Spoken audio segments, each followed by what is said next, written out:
Okay, so to celebrate the beginning of 2025, I decided to watch 2025, The World Enslaved by a Virus, one of the worst movies on letterboxd.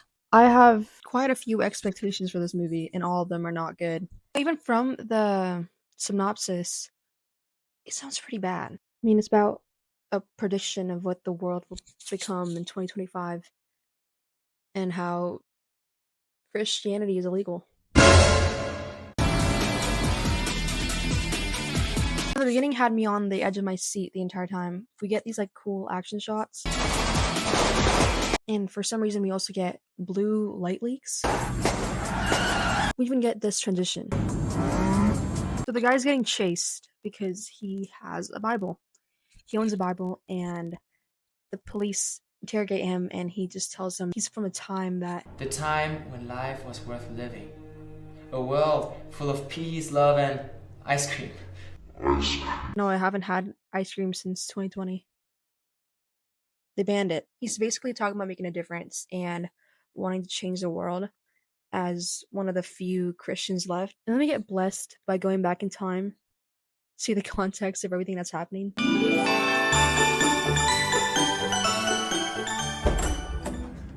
Guys, it's Jack.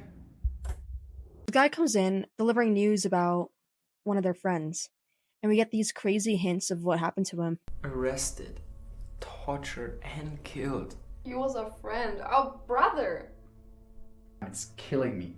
It tears me apart. You know what this scene reminds me of? You are tearing me apart, Lisa! And like during this entire thing, I find it really funny how like no one ever explains why Christianity is banned. The government or the governments, all of them, just decided, hey, let's. I feel like we're the only Christians left in the world. It gets to like a point where you have to stop the scene. It's been going on. It just goes on and on, and on and on, and on and on. They used the fish symbol to find allies. That's right. Remember they really go out, but we maybe do those fish, and maybe God will do something with it. So they begin spraying fish everywhere. The way it is, it's no mystery. When you leave, don't forget to remember.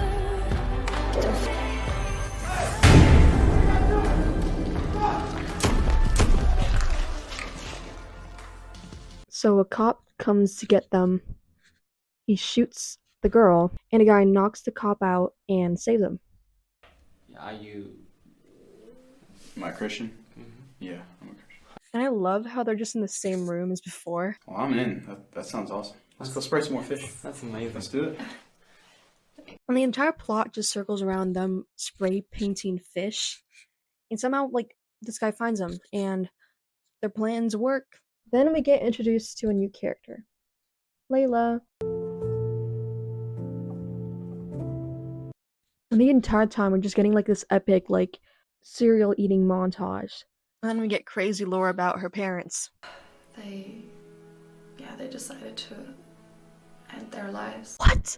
And every scene where they're just talking to each other and they're just in a room, in that same room, it just feels so long. It lasts for too long, and there's not enough, like, they're just talking, and the sad music's playing in the background, like the violin, and then he starts playing the guitar. I miss those days.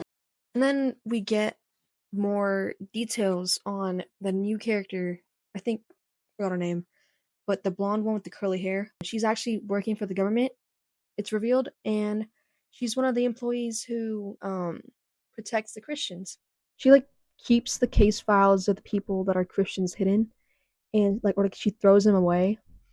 And her boss comes in, and he's like, "Where are the case files?" And she's like, "Oh, here they are." And then we have a mysterious hacker with like green light. Hold on. And then we get this scene, which is objectively the worst scene I've ever seen in a movie. You guys want to hear a joke? Do you have a good one? Yeah, I got one. All right. What did Corona do to Jesus? Nothing.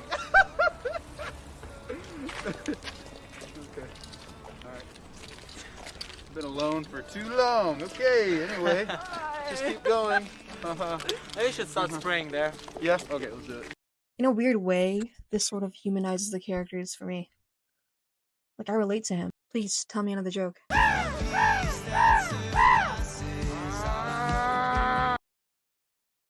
think the entire movie revolves around this spray painting fish montage, or like this, like, the central idea is they spray paint fish as a form of rebellion.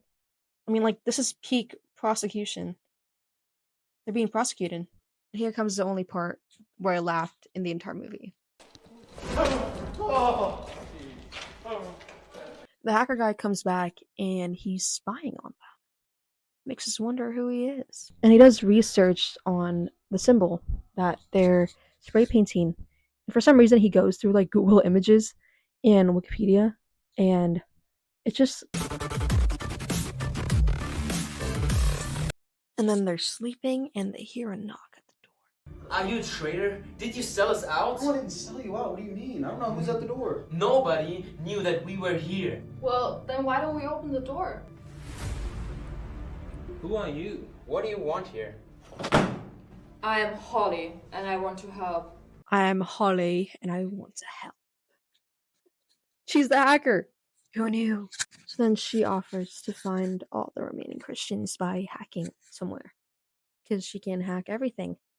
And she's super cool. Because she's Holly and she wants to help. Do that. I can get all the phone numbers of the Christians if I hack the police. So now she's gonna hack the police to find Christians for underground churches. So we can directly send invitations to the Christians. Yes. Huh. And then they have this montage where the hacker girl keeps coming in and out of the same room. I mean, like, it's pretty accurate. It's pretty accurate. Chief has me working all week. I'm gonna go grab a snack. I know, it's very stressful right now.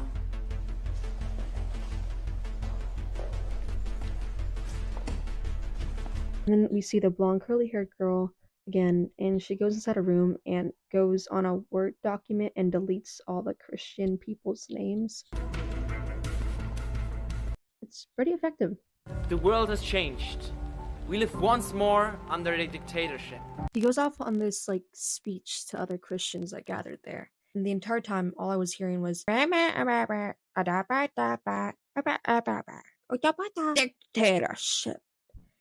communism, dictatorship. In communism. But hey, do you want to hear another joke about Corona? They go about like spreading their pursuit throughout the entire world, and for some reason they skip Indonesia. And I think he gets a love interest. Yeah. And it's also weird because in real life his partner was 18 when he married her, and he was like 20 something. This guy comes in and he's talking about how they arrested his like friends and family for praying. And like, again, I don't know why. Like, they never explicitly tell you why it was that Christians were getting persecuted. They just let it happen. It's a major plot point and they never explain it. I mean, there's so much exposition, you'd think they'd explain it, but instead they like throw around useless information. It's like that one scene in The Room where the grandma is explaining to her daughter how she has cancer and it never gets brought back up. Like, hello? And then he mentions how it's high treason. Again, why? Can I get your attention, please? Rebellion. Revolutionaries. Stop. They kill. What if that is the police? Then we get this super cool, epic remix of Amazing Grace, where they add just everything. Amazing grace, how sweet.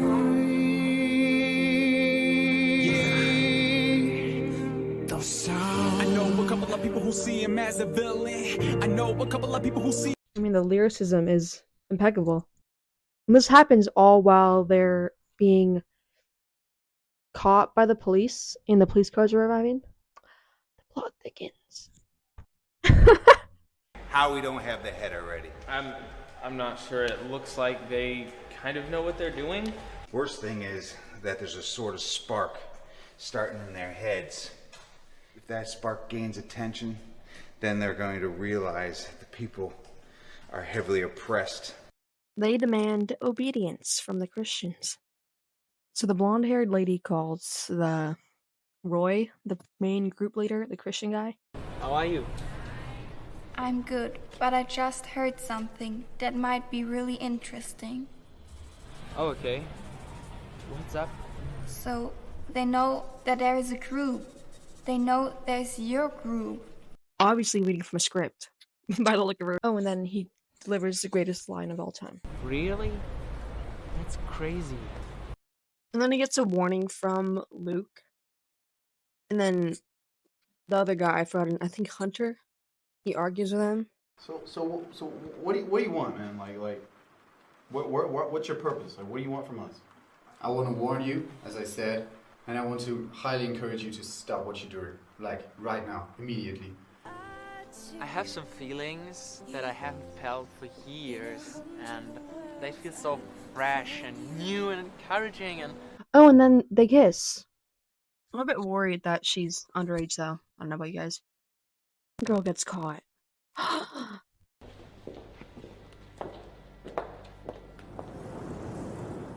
What did you do in there? I was looking through the papers.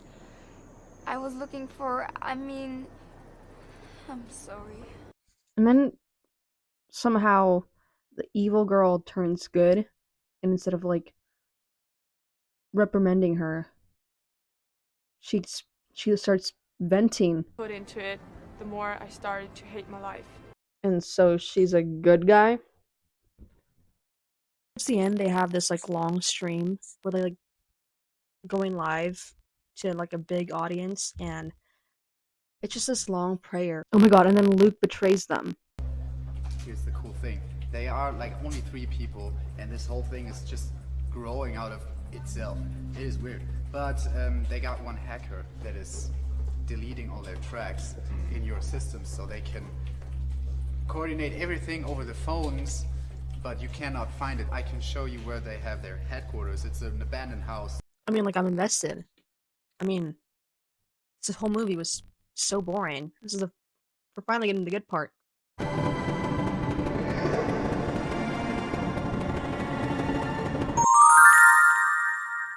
mean, wow. Talk about a complete and utter waste of my time. I mean, I don't think it could have been any better. Just because the plot itself is so, like, ridiculous. Christianity is not going away anytime soon. And I hate it when people that are obviously, like, rich enough and well-versed enough to create a movie decide to create a movie where they're a minority. And so people that are at the top of the top love wanting to be oppressed so bad. Not just that makes me mad. It's the fact that, like, they can't even save it with good dialogue. It's just exposition over nothing. There's no subtext. It's just text.